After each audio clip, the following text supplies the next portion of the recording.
So again, this is for the New York State Companion Animal Capital Fund for 2017-2018. And we're going to talk about how to actually apply and some other things related to that as well. So I wanted you to be aware of some key dates, and of course these are on the RFA, which we will look at, or the RFP that we'll look at. The Grants Gateway ID, if we want to search for it, it is AGM01 CACF17-2017, this number right here. And when you start to create an application, it'll create an application number for you, which will be that number plus a 5-digit number after it. The deadline is January 10th, 2018 at 4 p.m. So the system will not allow you to submit an application after 4 p.m. or starting at 4 o'clock in 0 seconds. So you do have to get it in, obviously, before that time. There's no late applications accepted. The system just won't even allow it. So we do want to make sure that you strive to try to submit your application in advance and ahead of time. You know, there's been too many stories of people who wait to the last minute and think they have enough time and then realize they forgot something or missed a section, and it's too late. So that's not allowed in this system. The date and the deadline is the deadline. We do have a deadline also for questions. Feel free to send in questions to this email on the bottom, Alexander Chiasano's email address. And feel free to send them as you get them, but they are all due by 4 p.m. on December 27th, meaning she won't or we won't answer any other questions after that date. The answers to those questions will be uploaded, though, which I'll show you a place where you can find it. They'll be uploaded to the Grant Opportunity Portal and to the Ag and Markets website so that everybody can see all the questions and all the answers that were posted. Okay, you may have reason for technical assistance with the Grants Gateway, and that's fine, and we're here to help you. So we do have a help desk that is open from 8 a.m. to 4 p.m. on weekdays. We have a website for some help, and we have a email help as well. So you can go to the Grants Reform website, grantsreform.ny.gov, and that is the website for information about the Grants Gateway as a whole, documents including manuals, some videos. We have some recorded videos there of, you know, generic how to apply and things about the pre-qualification, which we'll talk about in a few minutes. And you go to the Grantees tab, that's where all that information is. So grantsreform.ny.gov/grantees.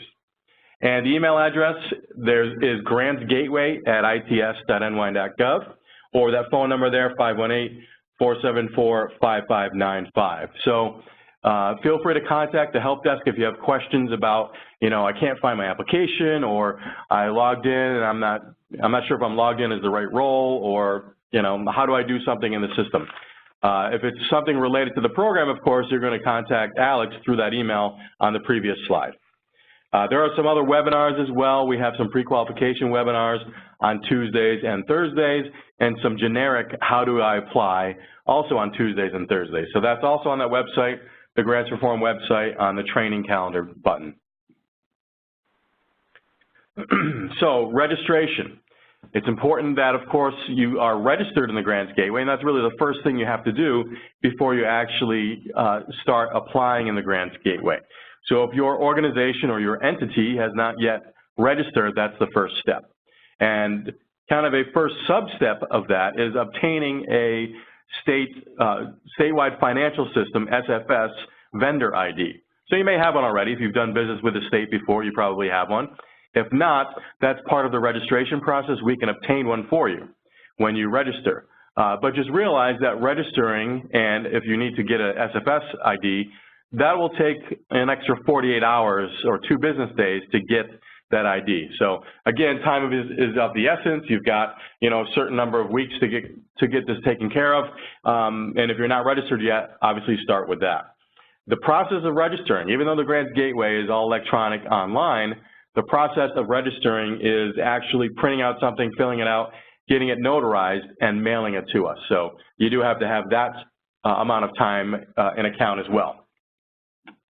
So information about registration can be found on the Grants Reform website and the Grant Opportunity Portal. I'll show you both of those in a minute. Another important thing to be aware of is pre-qualification. So if you are a nonprofit organization, a not-for-profit, applying for grants in the state, you must be pre-qualified in the Grants Gateway prior to grant application due dates. So your application will not even be looked at if you're a not-for-profit and you're not pre-qualified by the due date. Again, that due date is the 10th of January at 4 p.m. If you're not pre-qualified by that time, your application is essentially going to be thrown out. So again, that's only for not-for-profits. If you're applying and registered on behalf of a municipality, if it's considered a governmental entity, pre-qualification does not apply, and you don't have to worry about that document vault. So only for not-for-profits. That's beyond the scope of what we're going to do in this webinar here, but again, we do have those webinars every Tuesday and Thursday, and I believe it's 11:30 that you'll find on the website if you want to get more information about pre-qualification. And I will say one more thing about it. Pre-qualification is essentially the act of providing us with documents that we're going to need to look at some point. And on a yearly basis, you need to provide an updated IRS 990, charities registration form, and audit. And it's basically just proving and showing that you're a well-run not-for-profit. There's certain checks and balances that a not-for-profit should have in place, and we verify that ahead of time before you go and apply for grants. That way, all the agencies, you may be applying for different grants at different state agencies, pre-qualification is statewide, not agency by agency. Okay, and it's also important to understand the user roles. So our system in the Grants Gateway is based on role access. Depending on what role you have, that determines what you can do in the system.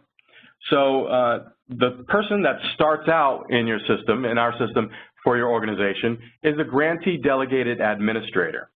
So when you send in your registration form, you're filling out up to two names, of who you want to be your delegated administrators. And those are the people that can add or edit user accounts. So we leave it up to you to decide who else gets an account in the Grants Gateway. And they can also manage pre-qualification, that document vault that I was just talking about. So what would happen, excuse me, is this person would get a new account, they would log in, and they would save some information about your organization. We ask, number of employees, full-time, part-time, information about yearly revenue and so on. And then they would be able to set up accounts for new users. And that's what these other users I'm showing on the screen are. So a grantee, you may have a grantee role. And that is somebody who can start and edit an application. You can save things in the application, the budget, the work plan, things like that. But you can't submit the application. So maybe you're a large organization and you have a grant writer that's going to do that, but you have somebody else that you want to actually sign off on and submit the application.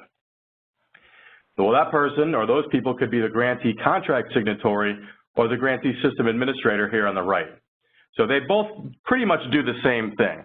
And they have all the abilities that the grantee have. They can work on the application, they can save it, but they've got that extra thing that they can do, which is submit the application. So you're going to need at least somebody in the grantee contract signatory or the grantee system administrator role before you can submit your application. So there's no need to have a grantee if you don't want to, if you're a small enough organization, but it's fine if you do, if you want several people working on the application. More than one person can work on it at a time, that's no problem. You just want to make sure they're not on the same page at the same time.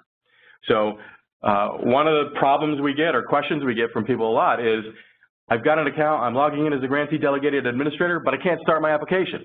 That's right, because that's not how it's set up. This person cannot start an application. I've accessed the Grants Gateway. I've gone to grantsgateway.ny.gov. I do want to point something out about the address bar here. It's a little small to see here, but a lot of people are in the habit of typing in www when they go to a website. And if you do that with this, it's not going to work. You see that we get this error that says there's a problem with the website security certificate. That's just the way the state handles their secure websites. You can't go to a www secure website in the state.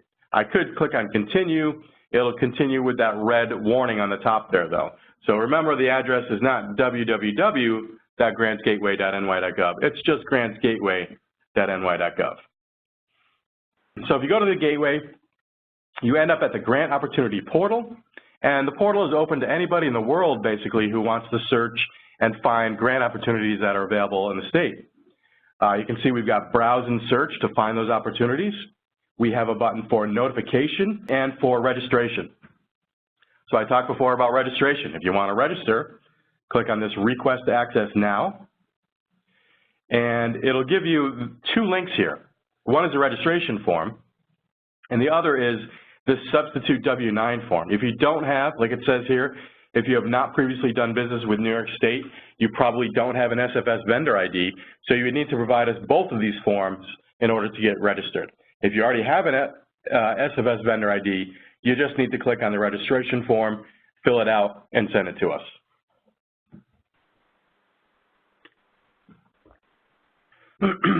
Back to the portal.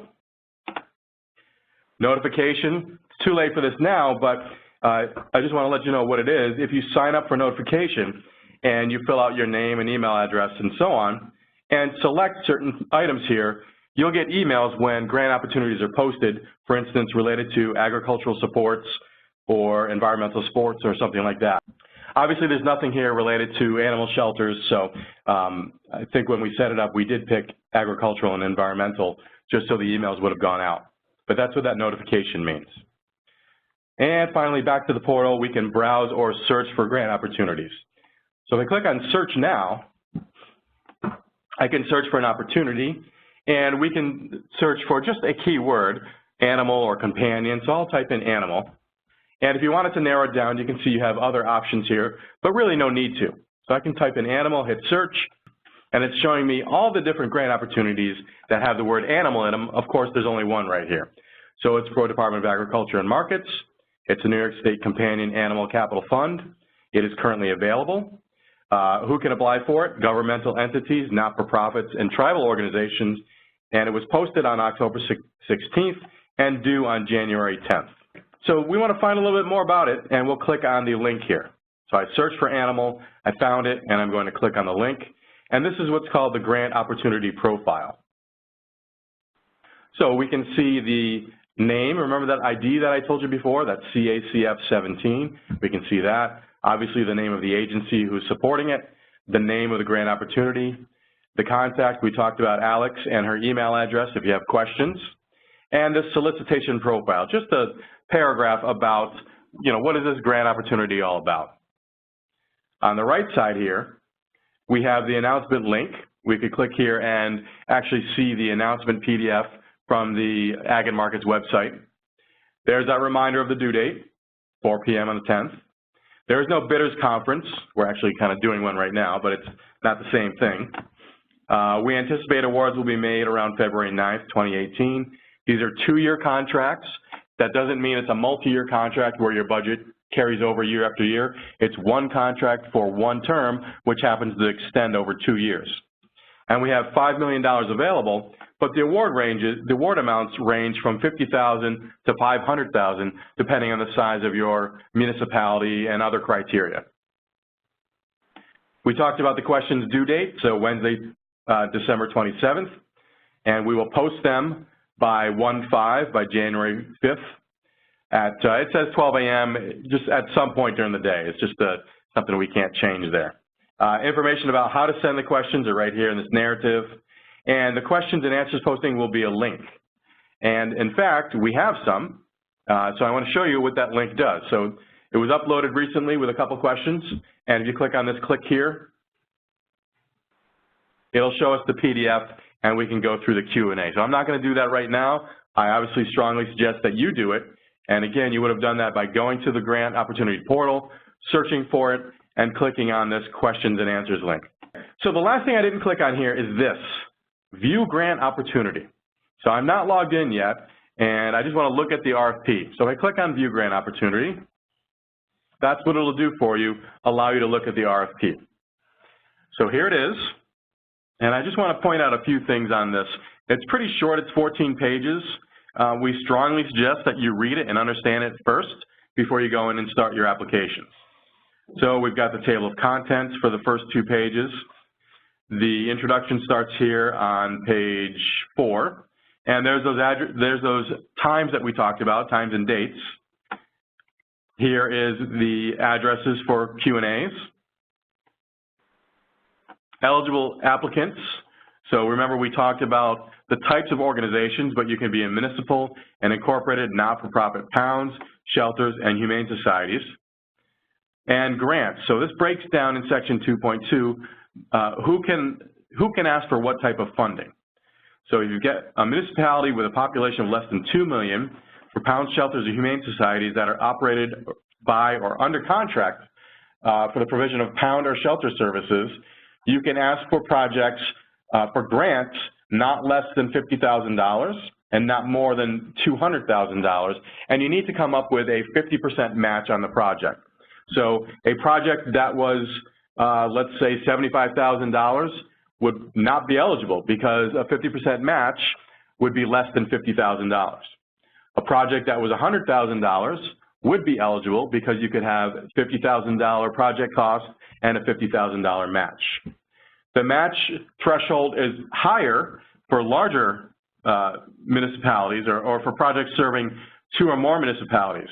So those are grants not less than $100,000, so the minimum is a little higher, and the maximum goes up to $500,000. 25% is the match, so the grants will be up to 75%, and the match will be up to 25%, or can be more than 25%. And the same thing for municipalities with a population of more than 2 million. They have the similar criteria as that one Roman numeral 2 there, which is grants between $100,000 and $500,000, and the grant, the state's portion of it is not to exceed 75% of the total project cost. So we'll actually break that math down when we go into a test application here. Okay, the types of projects that are allowed: only capital projects necessary for the secure containment, health, and adequate care of sheltered dogs and cats are eligible. And here's an example of some eligible costs here in 2.4. Construction, renovation, rehabilitation, installation, acquisition, and expansion of buildings, equipment, or facilities.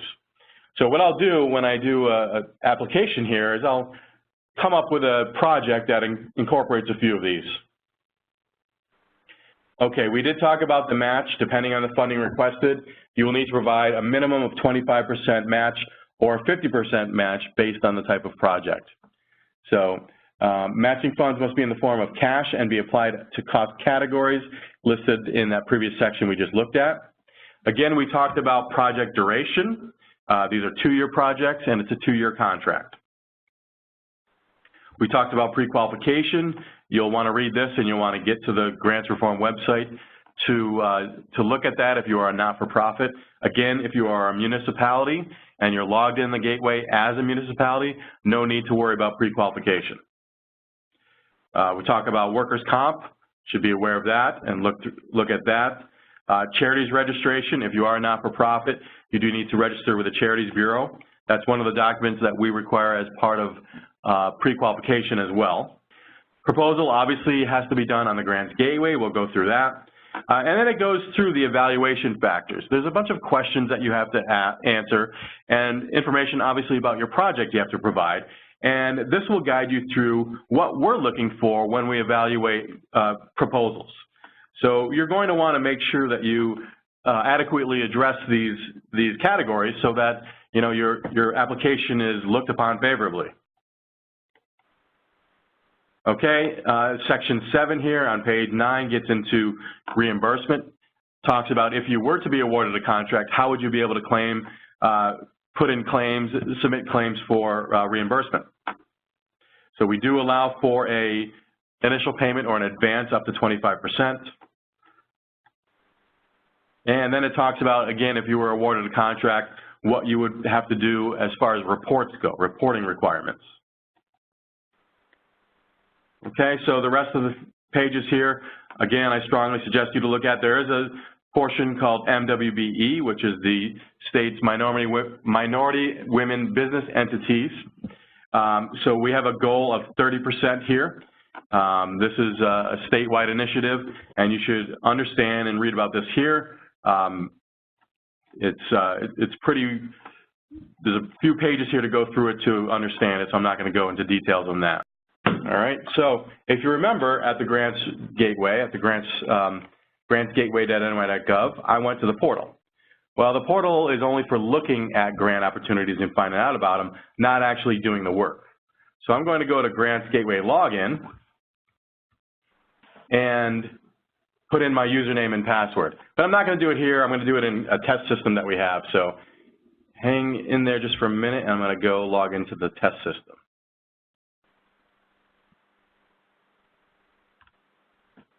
Okay, so I'm going to log in as a fake user for a fake organization, and my name is jgrantee1.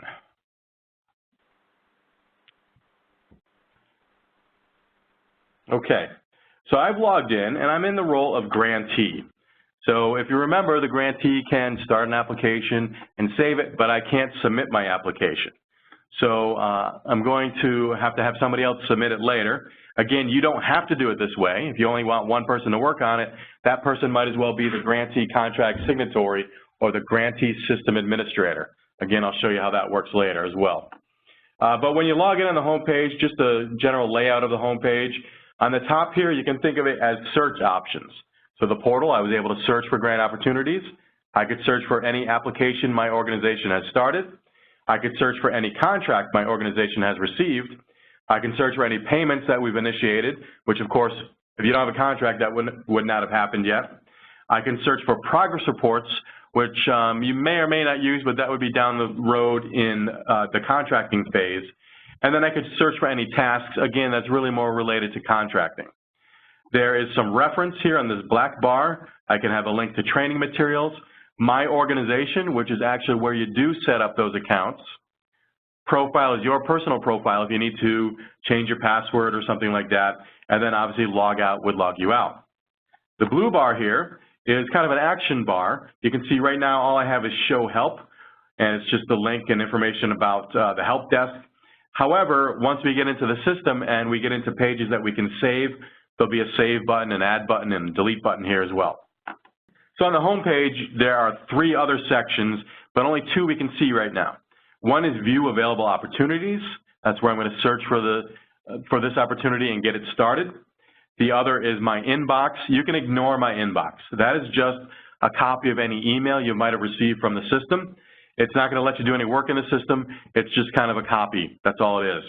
The third section that we don't yet have is called My Tasks. You don't have any tasks yet, but once you start an application, that will become a task for you, and you'll be able to easily get back to the application from My Tasks on this home page, which I will do as we get started, as we get going here.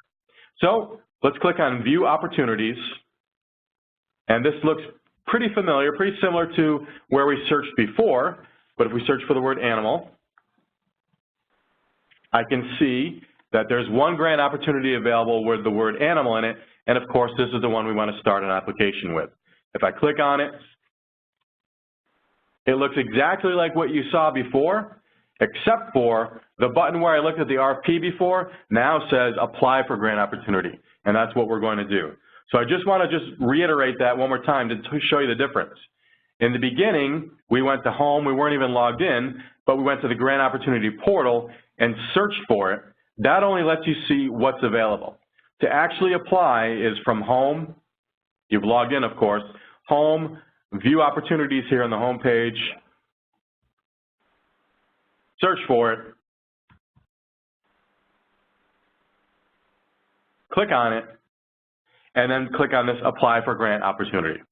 So I'll click that, and it's now created an application, and I'm application number 2, meaning one other application has been started so far, and I'm the second person to start one. Okay, so you can see we've got the same items on the top of the page here, but we do now have some green buttons here, and this is where we're going to be doing all of our work for this application.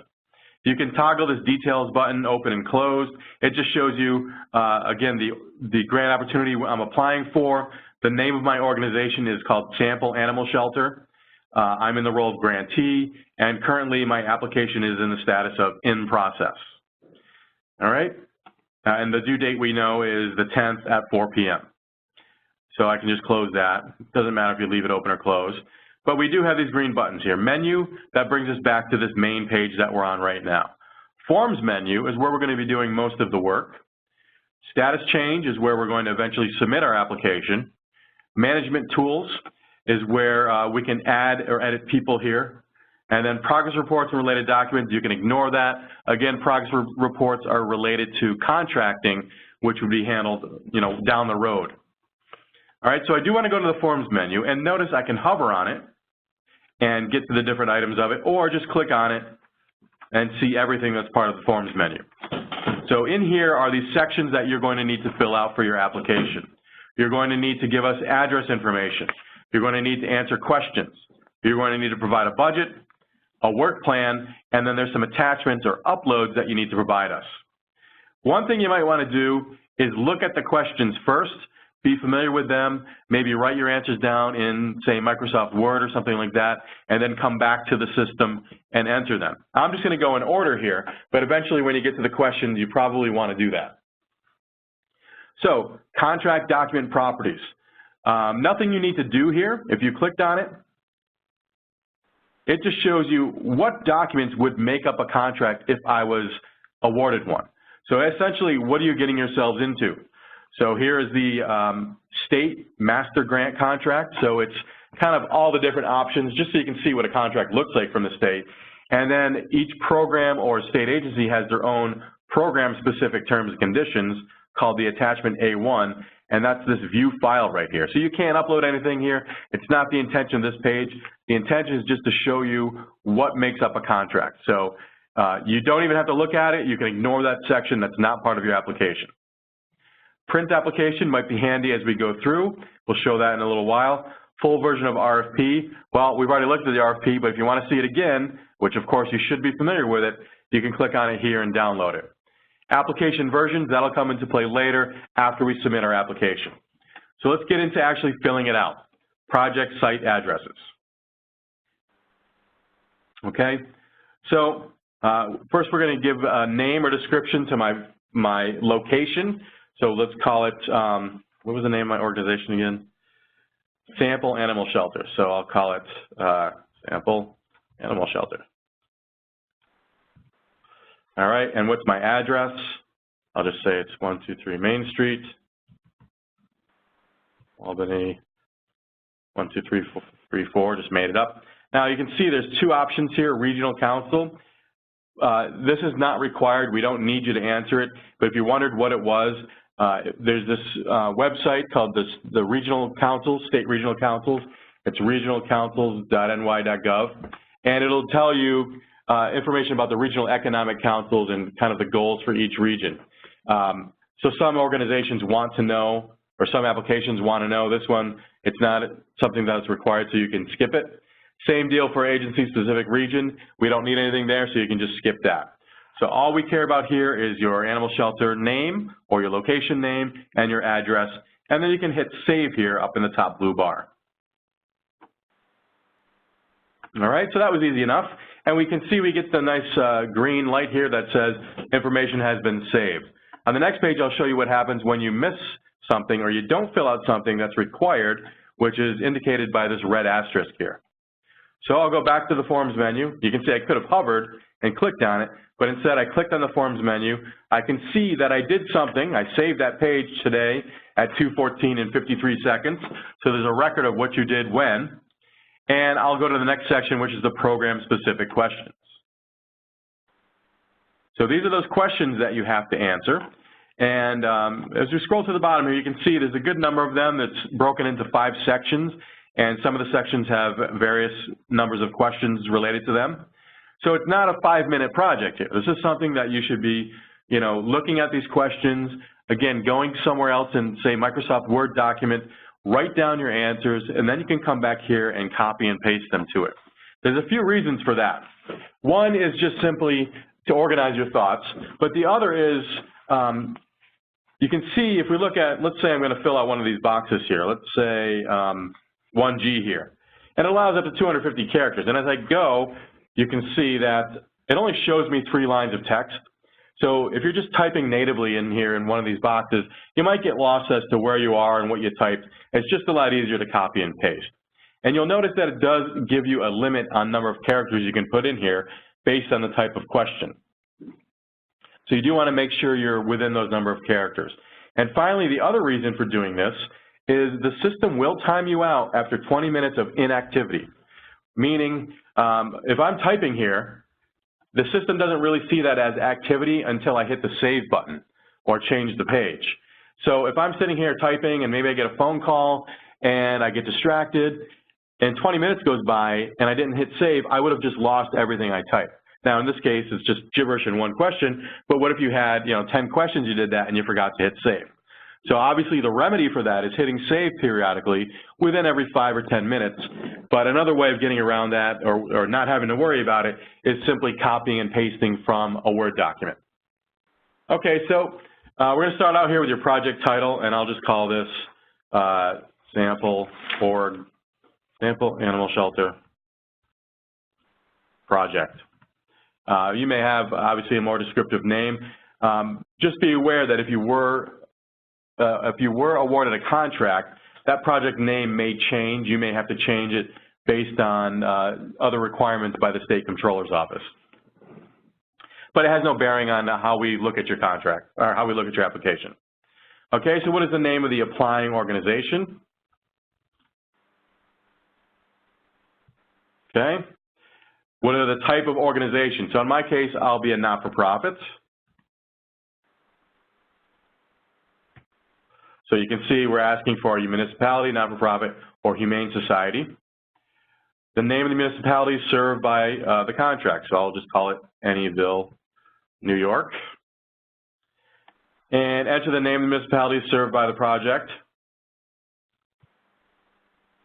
Same, Annieville, New York. I mean, we assume New York. The type of shelter, dogs, cats, or both. I'll say both for mine. And 1E is the current shelter capacity, and we'll say 50 cats, comma, I'm sorry, I want to do 100 cats, comma, 50 dogs. Okay? The type of capital project, is it building, equipment, and or facility, and you can enter more than one. So in my case, I'm going to fix my roof and I'm going to improve portions of my facility. And I'm going to buy some equipment. So I'm going to be basically all of them. So I'll do building, equipment, facility. Okay? What is the type of project? Is it construction? Is it renovation? Is it rehabilitation, installation, acquisition, or expansion? I'm not expanding my building. I'm fixing my roof. That's construction,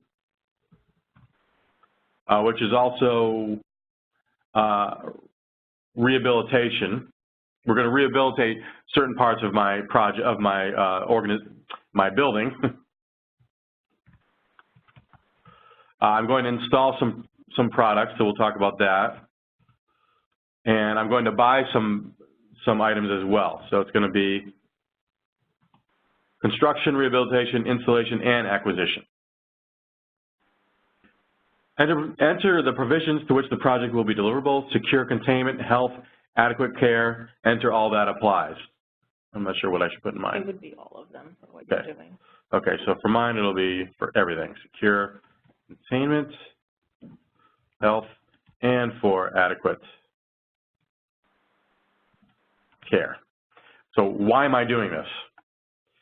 All right, am I in a municipality with a population of less than 2 million? In my case, yes, that's what I'm going to be doing. So I'm answering these six. This was actually amended. So in the question and answer, there is an update to the application, but there's a little error in this question 1I. So it should say that if you answer yes to the question, you should skip to, or if you answer yes, you should answer 1J and 1K, and if no, skip to question 1L. So those letters are inaccurate on the application. Right. So if you read it, 1K and 1L, it's not telling us what to do with 1J here. So 1J is yes if we're less than 2 million. So if we're less than 2 million and we serve an individual municipality, we can say yes, no, or not applicable. And I'm going to say yes in my case because I am less than 2 million and I do serve just one individual municipality at my animal shelter. Okay, so question K is, does it serve 2 or more municipalities? Well, if I'm saying yes to 1J, then it's a no to 1K. And 1L, no, I'm not a municipality with over 2 million. Okay, So basically the problem was just these letters were one-off, but it's pretty self-explanatory if you read the questions. All right, so it hasn't been obviously 20 minutes yet, but let's just say, I get a phone call or something and I want to hit save. So you can hit save at any point, even if your application is not complete. I get a whole bunch of errors here. Well, that's fine. I know that I didn't do 1M and 1N and so on, but at least it saved what I did here. Okay, so I've gone through and I've done all the way up to 1L here. All right, so you can now log out if you want, come back the next day or whatever, and that's essentially what I'm going to do. Let's pretend I log out, and I'm going to go back to home here, and I'll log back in, and notice I have that task now, my task. So it adds it as a task if you started. I can come back the next day or after lunch or whatever, click on Open Tasks. Remember, I was application number 2. I can click on that and go back to where I left off, which was the Forms menu and the program-specific questions. It reminds me, because I've got a red hand here, and it's telling me you've got some kind of error on this page, which is all these questions that have a red asterisk, I didn't answer them yet. So let's continue to answer them. When this is done, I'll look at the questions that you might have asked, and we'll see what we can address here. Okay, so I have a project that is going to be $150,000. So I'm going to put in that amount here. No, I'm sorry. It's asking the amount of grant requested. So it's going to be a $75,000 grant. And I have $75,000 in match for my project. Okay? And what is the source of your match funds? I'm just going to put in, here is my source. You obviously would have a real answer there. Okay, section 2 goes on to questions related to your project now. Need assessment. Describe the project overall. In addition to answering the questions, you may upload supporting documents, including, but not limited to, written descriptions, drawings, estimates, bids, etc. So note that it only allows one upload, though. If you have multiple documents, you'd need to combine them into a single PDF. And that PDF should be less than 10 megabytes. Each upload should be less than 10 megabytes individually. So here is my description. Notice we give you up to 4,000 characters here, and hopefully I typed it in Word or something and pasted it in here. And now I'm going to click on Browse and attach something. And that was in, not on the desktop, but that other folder, right? It was in my folder. Go to A, Tristano on the side. Okay. And right that there. One sample attachment should be in there. So I'm just going to attach a kind of random PDF here. But you would be maybe combining several PDFs into one. I want to make a point about attachments. Like I said, they can't be more than 10 megabytes, and they can't be, although it would allow it, but this would cause problems, they can't be password protected, so don't upload a PDF that has a password on it, and they can't have strange or special characters in the title. So don't have an and symbol or an at or something like that. Only letters, numbers, dashes, and underscores in the name of the file. Okay? So what are your main objectives? Here is my answer. I'm just going to kind of copy and paste this a bunch. Why is the project important or needed? How urgent is it? How will it positively impact the animals? What are the resources? So I'm just going to go and paste these answers here. Project description, okay, so you're going to describe it. We're going to go into here, and you can see an upload is not required. Again, that was just if you have additional items to provide, you can do that. So I'm not going to upload anything here. Are you able to begin the project right away? So we were talking before about the ones that are kind of more shovel-ready will be kind of favored. Have you already begun the project? Grant money will only go towards discrete portions of a project and cannot pay for work already completed. There's my answer. Time frame, local support. Now, for local support, you're able to upload letters of support if you would like. And again, only one upload is allowed, so combine them into one PDF if you have several. So let's say I do, I'll go to Browse, and I'll find that sample attachment again, and I'll attach that. All right, project need. Same deal. If you've got attachments, drawings, estimates, and so on, you can add that. 4A is a long-term solution. 4B, will it increase your capacity to care? Or C, will allow you to provide additional services? Now, I'm going to skip 4C. Let's say I forgot it or something. I want to cause a problem for later. And then finally, 5, I'm going to answer reasonableness of cost to justify these costs that we're putting in here. So again, I've got a 4,000-word answer and maybe an upload associated with that answer. So I'm going to hit save.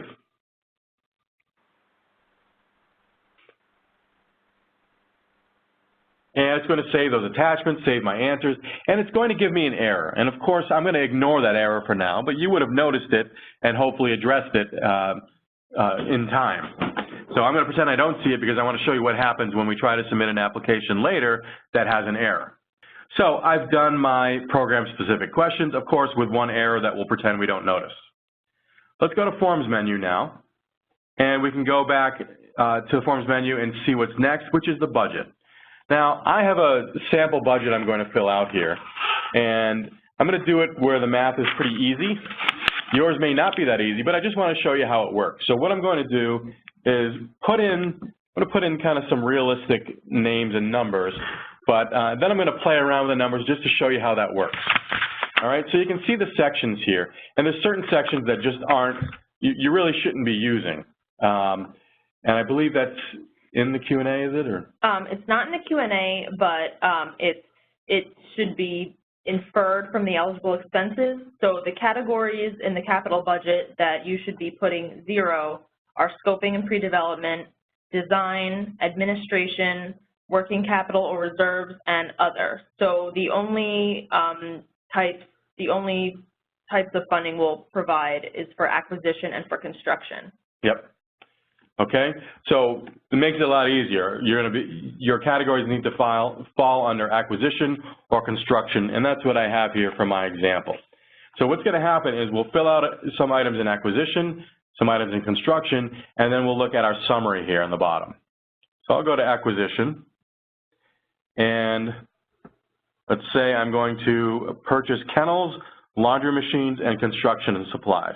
And you should break them out. So I'm going to say purchase kennels, and you don't need to fill out item number, you don't have to fill out quantity, although maybe you do have a quantity of kennels.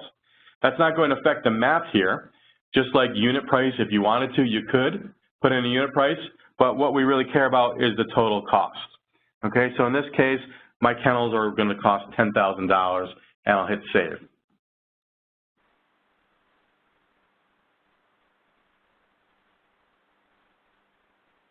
Okay, so you can see this information has been saved.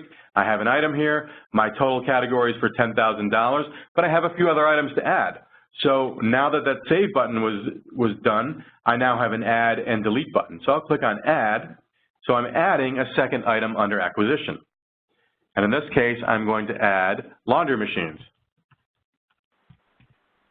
Okay, I don't really have, well, let's say I have a number.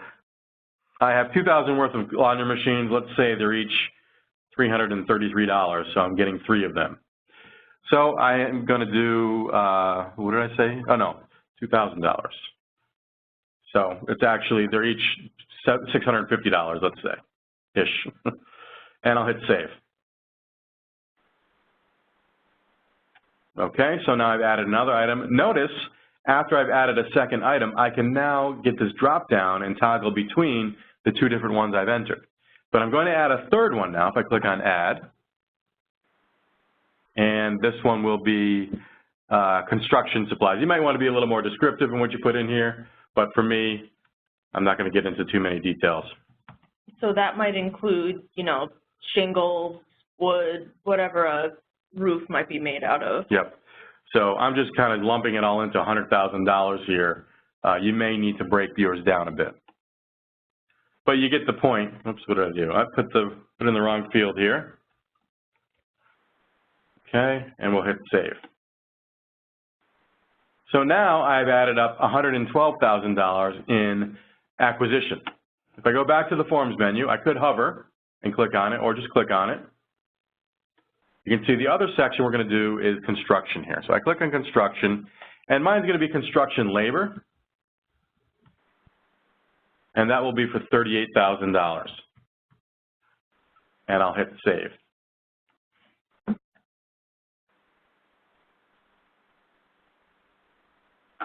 Okay, so if we take a look here, we go to the Forms menu, and we go down to the capital summary. How does all of that add up? You can see we've got 112,000 and 38,000. 112 plus 38 is 150. So like I said, I have a $150,000 project. Now, how is that going to be broken down between the grant funds and match funds, and what are my requirements? You'll remember my requirements are a 50% match. So I have to come up with $75,000, and I can ask for $75,000 in my $150,000 example. So what I'm going to do here is, to make it easy to do the math, I'll do $70,000 in grant funds for acquisition and $5,000 in grant funds for construction. And so the 112,000 minus 70,000 leaves me with 42,000. I have to come up with in match for acquisition, and I have to come up with 37,000 for the labor there, and I'll hit save. Oh, what did I mess up? Oh, I'm up, why did I do that? So I'll just subtract 4,000. So I'll go 38,000. See, my math is wrong.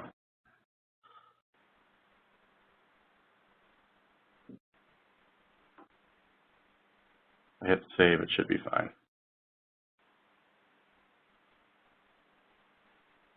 What did I, oh, I know what I did. Because I'm now higher than, oh, sorry. This is what I wanted to point out before. Our total is only 38,000. Let me take out my calculator here and do this again. I can't be more than 38. So let's say this is 33,000. Hit the save button here. And that leaves us with another 4,000. Okay, I had them, that's what I did. Okay.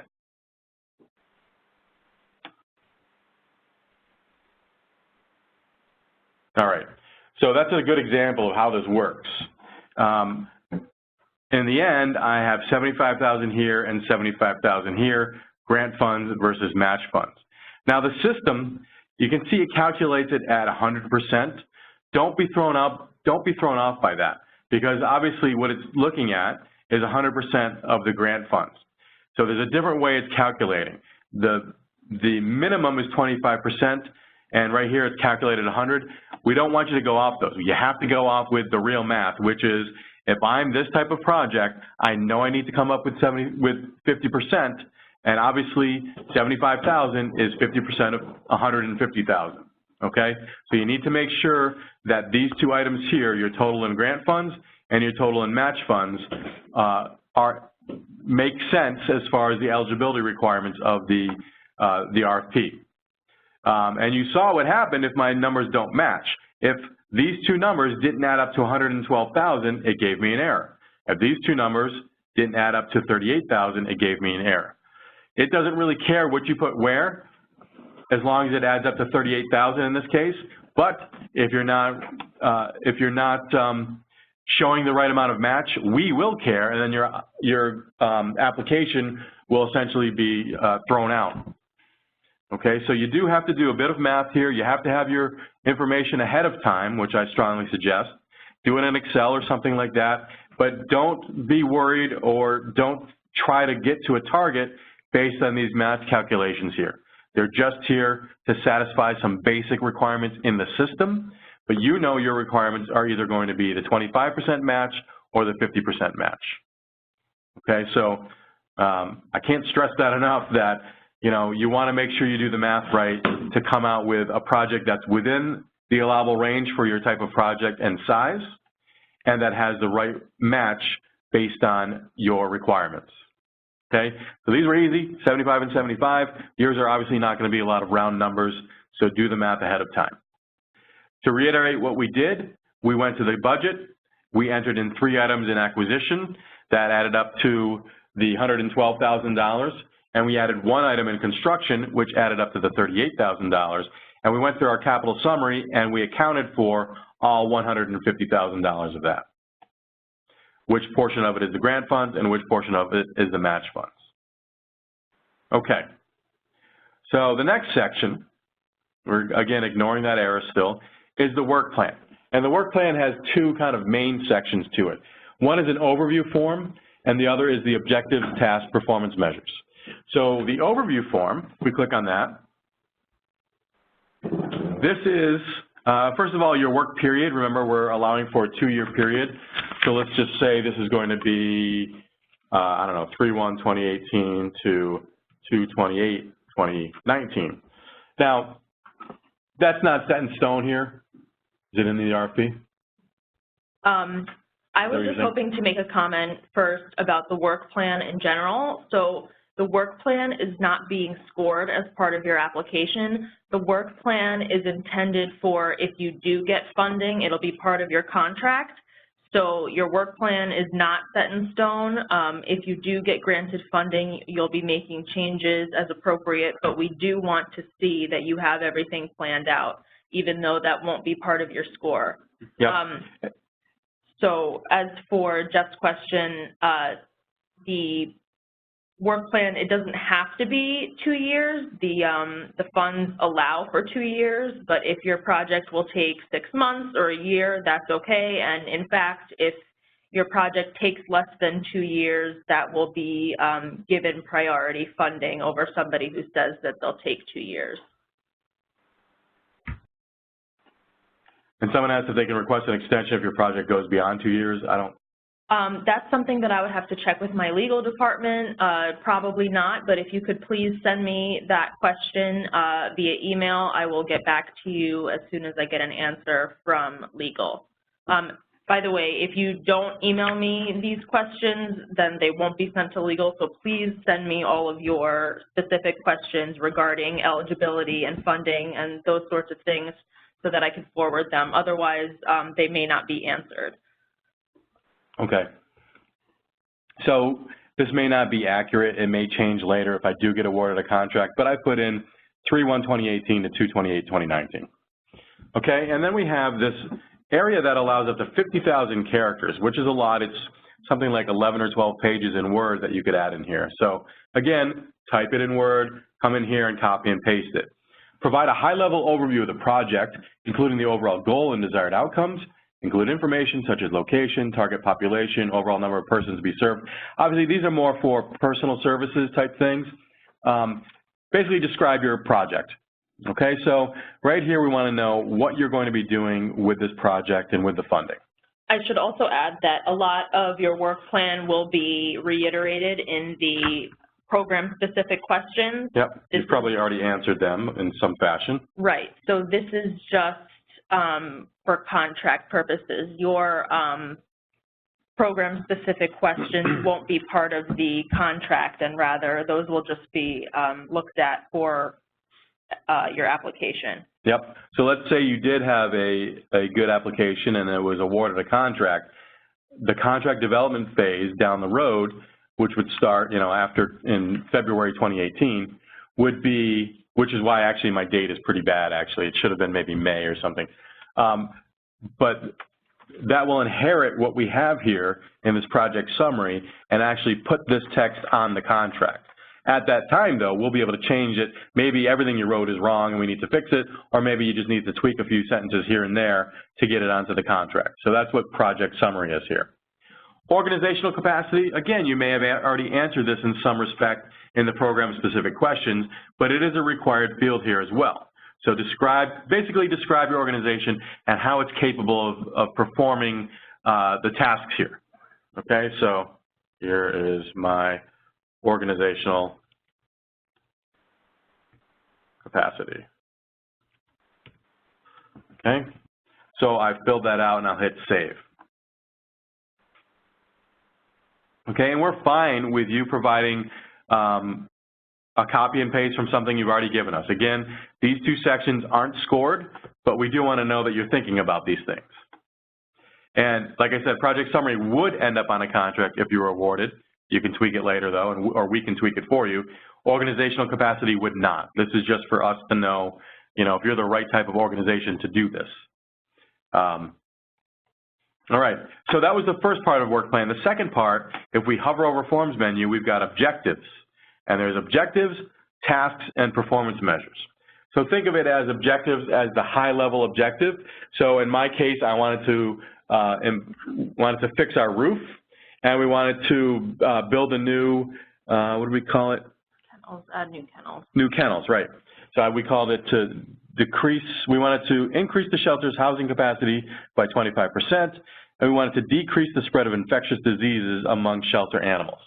So those are two good high-level objectives. We'll start with one. Increase the shelter's housing capacity. Okay? You don't have to give a description. You can if you want, but you can see it's a not required field, and I'll hit save.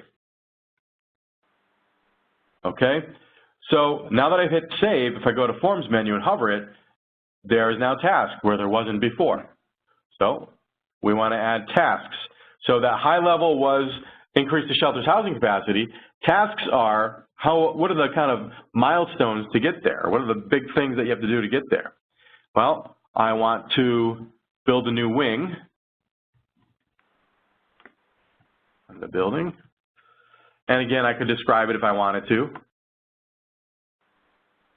Not required. Just as a note, our budget didn't talk about building a new wing, so this is just an example of a work plan that has nothing to do with the budget that we mentioned before. Yeah, so don't do that. But obviously, you do need to fill something out here. And then each task, so each objective can have one or many tasks. Each task could have one or many performance measures. Performance measure is, how am I going to measure that that was accomplished? Do I have a date? Do I have a number? Let's say I'm going to increase the housing capacity by 25%, so I can have a number there. We would like it to be quantifiable information, but it doesn't have to be. So in this case, I'll say, I'll just say increased capacity.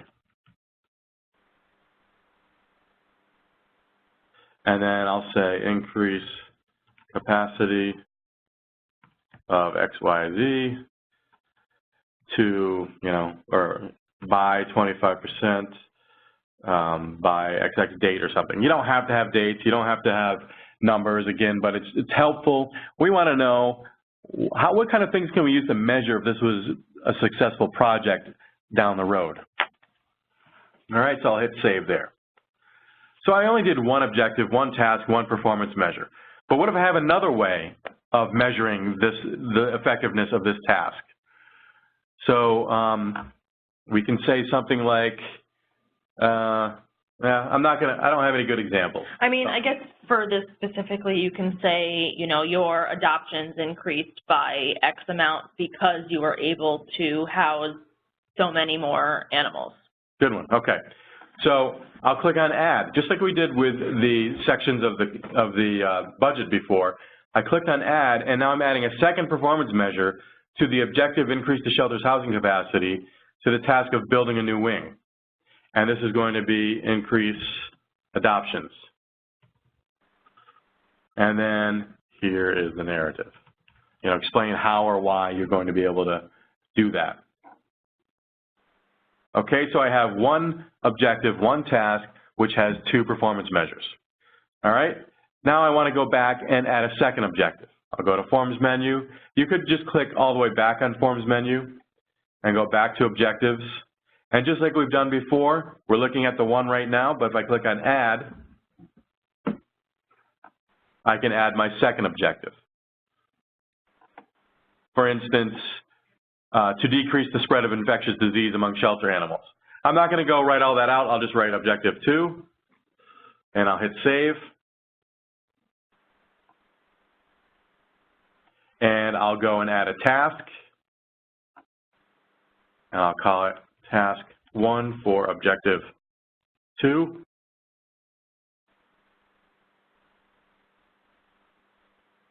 And I'll go to the Forms menu again and add a performance measure, PM1 for T1 slash,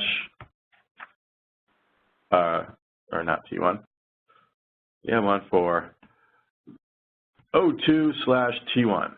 Obviously, you're going to put in real information here. Here is my narrative. But I did this just to show you that you can have multiples, and we'll see what it looks like when we submit our application, what it would look like on a contract, actually. Okay, so I know this part is kind of the most confusing part of the system. The good thing is you're not going to be rated on it, but you do need to go in and fill out the overview form, and you do need to provide objectives, tasks, and performance measures. Okay, again, it's much better to have it written down in a Word document or Excel or something, organize your thoughts, then come into the system and fill them out. All right, and finally, the last section here is the pre-submission uploads. I know there's one more, but you don't need to do anything there. But pre-submission uploads, there are required documents that you need to provide us. No, I'm sorry, I'm wrong with that. They're not required. These are just guidance for you. Go ahead, Alex. So these documents are available on our website as well, but we just wanted to provide them on the gateway. You do not need to upload anything on here, and it does say that above. So these are the ASB guidelines and the ASB checklist. So we are looking for projects that are trying to adhere to or improve upon ASB guidelines.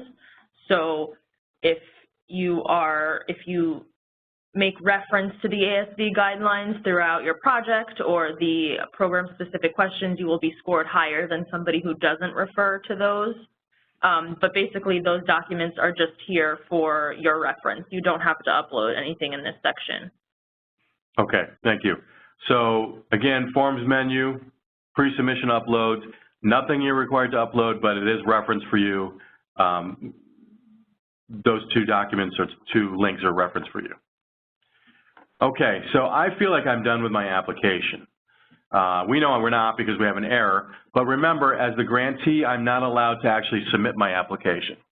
So I'm going to log in as somebody else to do that. But if you wanted to make it easier for that person to find the application, you can go here to Management Tools and Add Edit People, and we can find him or her and add them. And Barbara Signatory is the person that I want to review my work and submit the application. So I'm going to make it easier for her to find it by checking her name and hitting Save, and it'll become a task for her now. I didn't have to do that. She has the right rights. She could go up to Applications and search for it, which I will do anyway to show you, but I just made it easier for her by adding her here. And what I did again, I'm in the application, I went to Management Tools, Add Edit People, and I checked on her name. So I'm going to log out.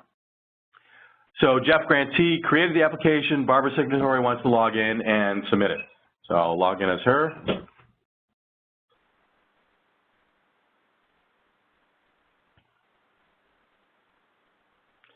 And she has opportunities. She's not going to start a new application. An inbox, again, ignore that. And look, I do have a task. I can click on Open Tasks and click on application number 2. So that was because I gave her that as a task, but if you didn't do that, she can still search for it and work on it. On the home page here, you can go to Applications, and you can search for anything that you want. You could search for blank if this is your first application ever, or we can search on the word animal and find it that way. Okay, which I did. I can click on it and start to submit it. So we go to Forms menu. There's a couple things I want to point out. Okay, so I go to Forms menu. She should notice this red hand and hopefully fix it. Let's pretend she doesn't. But another thing she can do is look at the application as a whole. If she wants to check it, she could go through each page if she wanted to, or she could click on Print Application, and it'll show you in one page the entire application. Now, it's not really elegant. It's just essentially a screenshot of everything we just did. But all of those answers are here. All the information we provided in our answers are shown here. Scroll down, we can see those are the program-specific questions. If there was any attachments, remember I uploaded some documents, for instance, in 3D. It doesn't actually show me the attachment. I do want to show you a way to verify that that worked, so we'll do that in a minute. There's my budget. Now, I didn't have any scoping, development, design, but I did have this $112,000 in acquisition, and here are the three sections of that. I did have $38,000 in construction. And then I go down and see my summary. Here's the work plan and all that information that I typed. And here are my objectives, my tasks, and my performance measures. So if you wanted a one-pager to be able to see everything that we provided, you could do that. Again, that was the Forms menu and Print application. Application versions will be a nice, easy-to-read, all-encompassing PDF, but that won't appear until after I submit my application, about 5 minutes after. So it's not going to help you prior to it. It's just going to be a record for you to see what you submitted, and that's what the reviewers will actually use to review your application. All right. So I think I'm done. We know I'm not, but I'm going to go and submit my application with this outstanding error, and that's just status change, application submitted. Now I know I'm going to get a couple errors here, or I believe I will, but let's just try it. Application submitted, and then it goes and does this global error check, and it finds a couple errors here. One is the one we knew about, but this other type of error is just basically an FYI. What it's saying is, whenever you see this, information populated on this page is derived from other pages that were changed, what it's saying is, hey, you went in and you saved something, but then you saved over it or you changed it. Make sure that didn't affect the other parts of that section. And it really only happens on the objectives, tasks, performance measures. So if you remember, I went in and edited that one, and all it's asking us to click on it and verify it. We don't have to hit save. We don't have to type anything new. We just have to make sure that, yep, that's what I meant to do. No problem. I don't even have to hit save. Okay, but that's one of those things. Do this ahead of time, because if you get those errors and it's 3:58 and 22 seconds, and you go through it, and all of a sudden it's 4 o'clock and 8 seconds, you've missed the deadline. So try to do it ahead of time. So I had 2 errors. If I try to submit it again, I'm going to just get that 1 error. And let's go to program-specific questions and say, oh, yeah, I forgot to answer 4C. Go down to 4C. Here's my answer, and hit save, and that should do it. You can see my error on the top has gone away, and now I can go to status changes, application submitted. It does the error check. It doesn't find any, and it lets me click I agree to submit it. If I clicked on I do not agree, it would just bring us back to where we were. Let's just submit it another time. It's basically saying I am who I say I am. I'm allowed to submit on behalf of my organization. You know, I haven't given my password away, things like that. So I click on I agree, and it's now submitting my application. So how do I know that I submitted my application? There's a couple things that'll let you know. One, you might remember I pointed out under details here, we were in the status of assignment of reviewers before, of application in process before. Now we're in assignment of reviewers. Number 2, we used to have a task.